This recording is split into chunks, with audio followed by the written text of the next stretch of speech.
Muscle build करने के लिए हाई रैप्स करना चाहिए या लो रैप? ये एक ऐसा सवाल है जो हर बिगिनर को कंफ्यूज करता है और मुझे भी इससे बहुत प्रॉब्लम हुई थी। इसी कंफ्यूजन की वजह से हम लोग अपने मसल बिल्डिंग गोल को अचीव नहीं कर पाते। लेकिन जब मुझे सही रैप रेंज के बारे में पता चला तो मुझे बहुत अच्छे रिजल्ट मिलने लगे। आप भी इस वीडियो के एंड तक ये सब समझ जाओगे कि हाई रैप्स मसल बिल्डिंग के लिए सही है या 10 से 12 रैप। तो चलिए शुरू करते हैं।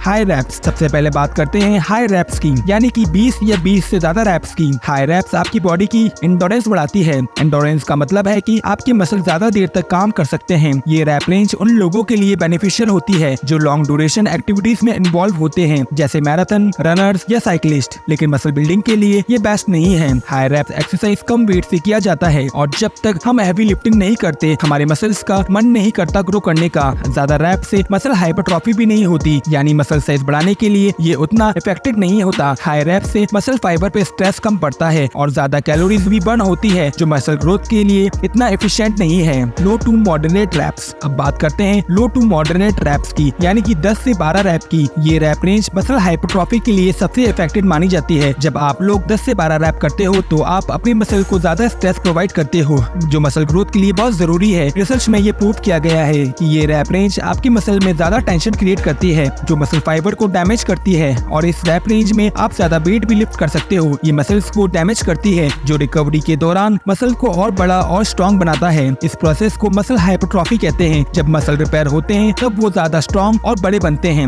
लेकिन ये बात यही खत्म नहीं होती। सिर्फ 10 से 12 रैप करने से मसल बिल्ड नहीं होता। अब आप सोचेंगे फिर किससे होता है? मसल बिल्ड करने के लिए आपको अपनी रैप रेंज को फेलियर तक लेके जाना होता है। फेलियर का मतलब है कि आपको तब तक रैप्स परफॉर्म करनी होती है जब तक आप बिल्कुल थक नहीं जाते और आप एक भी रैप नहीं कर पा रहे हो। अगर आप सिर्फ 10 रैप काउंट करके एक्सरसाइज कर रहे हो और आप उसके बाद में भी रैप्स लगा सकते हो लेकिन फिर भी आप 10 रैप्स पे वेट रख देते हो तो आपकी मसल्स पे टेंशन नहीं पड़ेगा और वो ग्रो नहीं होगा। इसके लिए आपको एक ऐसा वेट चूज करना है जिससे आप 10 रैप से फेलियर तक पहुंच सकें। फेलियर तक जाने का मतलब है कि आप अपने मसल्स को मैक्सिमम स्ट्रेस दे रहे हो जो उनकी ग्रोथ के लिए जरूरी है। फेलियर तक जाने से आपके मसल फाइबर मैक्सिमम रिक्रूट होते हैं और वो ज्यादा डैमेज होते हैं जो उन्हें रिपेयर होने पर ज्यादा बड़े और स्ट्रॉन्ग बनाते हैं। Practical tip for effective muscle building. Final conclusion ये है कि 10 से 12 रैप मसल बिल्डिंग के लिए बेस्ट है, लेकिन सिर्फ तब जब आप फेलियर तक जाते हो। आपको अपनी बॉडी को समझना होगा और उस अकॉर्डिंग वर्कआउट प्लान बनाना होगा। हर सेट में अपने आप को पुश करो और फेलियर तक जाने की कोशिश करो। हाई रैप से एंडोरेंस बढ़ती है जो अच्छी बात है, लेकिन मसल हाइपरट्रॉफी और उसको बिल्ड करने के लिए आपको फेलियर तक जाना होगा। फेलियर हर एक्सरसाइज के साथ अलग अलग हो सकता है। किसी एक्सरसाइज में आपने मैक्स वेट से 6 रैप लगा लिए तो किसी में 8 रैप। सबसे मेन चीज है ये रैप को फेलियर तक लेके जाना है। अगर आप अपनी वर्कआउट में 3 सेट लगाते हो तो आप अपना वर्कआउट प्लान ऐसे कर सकते हो, जैसे मुझे इंक्लाइन डंबल प्रेस के 3 सेट लगाने हैं तो मैं फर्स्ट सेट में वार्म अप करूंगा 12 रैप से और उसमें मैं लाइट वेट को चूज करूंगा और सेकंड सेट में अपने मैक्स वेट का 70% वेट लूंगा और उससे मैं 8 से 10 रैप लगाऊंगा और लास्ट सेट में मैं फेलियर करूंगा मैक्स वेट से। लेकिन याद रखें लास्ट में जो आप फेलियर करोगे उसमें आप वेट इतना लेना कि 6 से 8 रैप्स तो आ जाएं और उसके बाद अपने पार्टनर से सपोर्ट लेके 2 से 3 रैप और लगाना जिससे आपका मसल पूरी तरह एग्जॉस्ट हो जाए। आप अपनी हर एक्सरसाइज को इसी तरह ट्रेन कर सकते हो, आपको अच्छे रिजल्ट मिलने लगेंगे। आज हमने इस वीडियो में डिस्कस किया है कि हाई रैप्स और लो रैप्स मसल बिल्डिंग पे कैसे इफेक्ट करते हैं। अगर आप बिगिनर हो तो उम्मीद है कि आपको ये वीडियो देखकर क्लियरिटी मिल गई होगी। जब मैंने वर्कआउट शुरू किया था तो मुझे कोई ये सब बताने वाला नहीं था और मुझे इन सब चीजों को सीखने में बहुत ज्यादा टाइम लगा था। पर आप लोग टेंशन मत लो, आपको इस चैनल पे ऐसी टिप्स मैं देता रहूंगा। मैंने डिस्क्रिप्शन में और कमेंट में एक गूगल फॉर्म डाला है, उसमें जो स्टार्टिंग के 10 लोग आएंगे उनको मैं पर्सनल वर्कआउट प्लान बना के दूंगा उनके गोल के हिसाब से। अगर आपको अच्छा और बेस्ट प्रोटीन चाहिए तो लिंक डिस्क्रिप्शन में है। अगर आपको ये वीडियो पसंद आई हो तो लाइक करें और शेयर करें और हमारे चैनल को सब्सक्राइब करें। कमेंट सेक्शन में अपने क्वेश्चन जरूर लिखना। मिलते हैं आपसे अगली वीडियो में, तब तक के लिए स्टे फिट, स्टे हेल्दी।